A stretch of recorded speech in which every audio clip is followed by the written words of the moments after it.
Well, let's get to our phone lines. We have David holding for us from Warner Robins. Hi, David. Hey, how you doing? Doing good. What's your question for us tonight, sir? Well, I got a couple of them.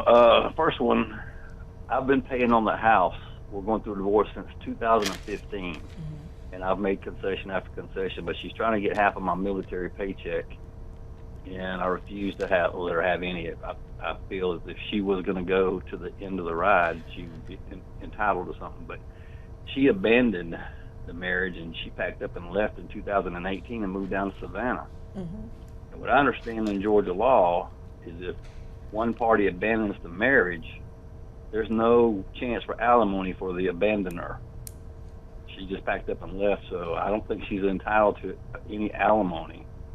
I don't think she's entitled to any of my military paycheck. I got 39 years in the military, or my state of Georgia retirement. She wants half of everything, but she's the one that left. There was no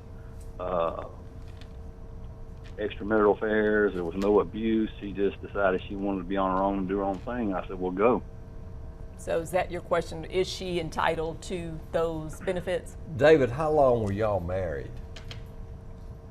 I say, well, we're still married, so 1984, 16, 23, 37 years. Okay. We haven't got the decree yet. Have you all filed for divorce? Is there one pending? She's filed twice, and the first time her attorneys backed out. Okay. And now we're going through it. She's got another attorney, and I don't have one, but I'm not conceding to any of my military pay for her. Okay. The main thing would be military retirement that was earned during the marriage would be considered marital property. So that could be subject to a division of property by the court. You're talking about her basically abandoning you. That is a grounds for divorce in Georgia.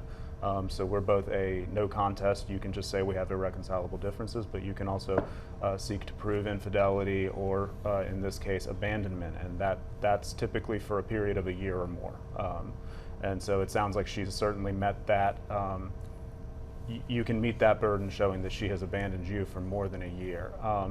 As far as pay goes, yeah, I'm not sure that you need to be giving over part of your paycheck that you're currently earning, other than to the extent that it might be, purchasing marital property that would be subject to equitable division later. But like that first email, you can sort of take into account, the source of the funds that acquired property, as well as conduct during the marriage. So her conduct, basically abandoning the marriage, is not going to look favorably on her in any of these. But it's not facts. an automatic thing, David. No. I mean, it's something that you can raise as a defense to her claim for receiving some of those funds. But the first thing that you said that I think you need to do, you need to go get a lawyer. She's got a lawyer, and you're going to represent yourself. You're going to be very unhappy at the end of this divorce.